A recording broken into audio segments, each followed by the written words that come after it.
Bendahara DPC P3 Pali, Romayanti, membantah berita di sejumlah media online dan media sosial terkait terjadinya kisruh antara Bendahara DPC P3 Pali yang melaporkan Ketua DPW P3 Sumsel dan anggota DPRD Pali.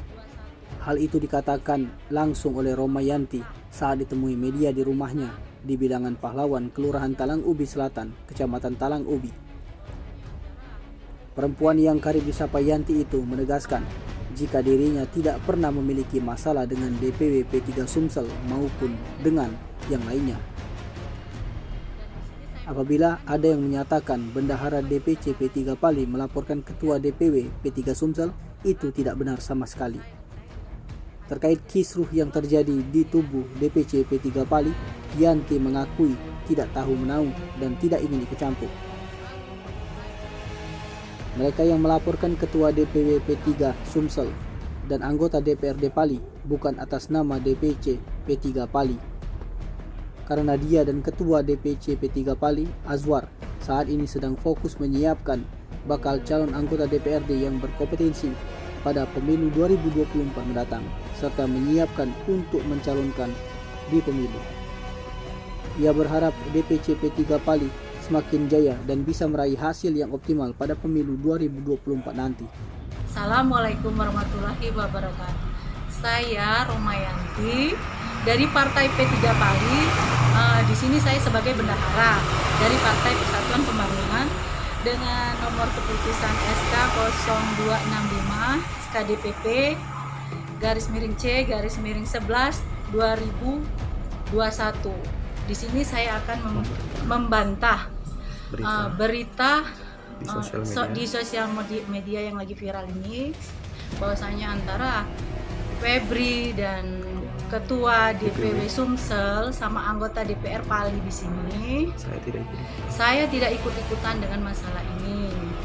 Dan di sini saya membenarkan bahwa memang saya sebagai bendaharanya, dan saya berharap semoga ini cepat selesai dan kami juga tidak ikut-ikutan lah masalah ini ya.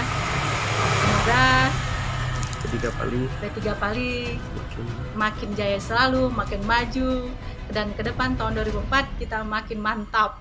Oke, satu, DPRD Provinsi atas nama Pak Nurul Aman dan Pak Reza Kennedy, atau Pak Reza Kennedy dengan Pak Nurul Aman.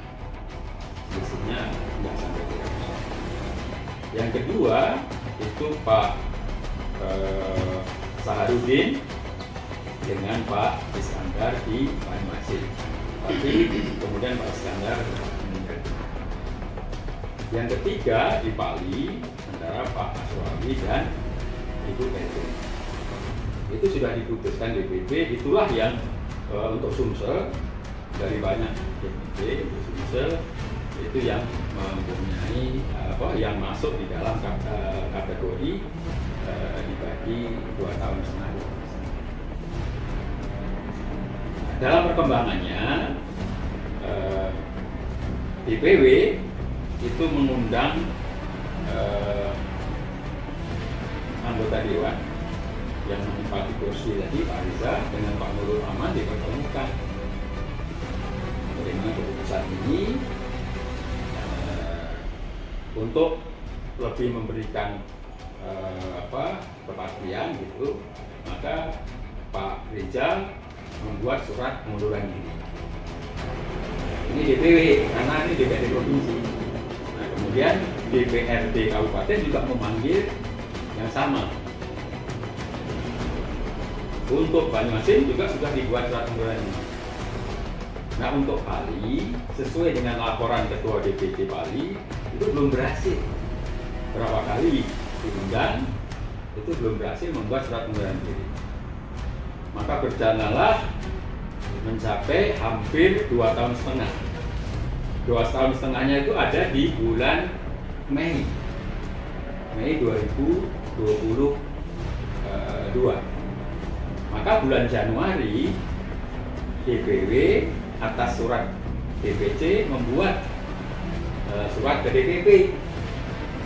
Nah, khusus Pali saya sampaikan surat DPW. Tim Liputan Sumsel Update TV melaporkan.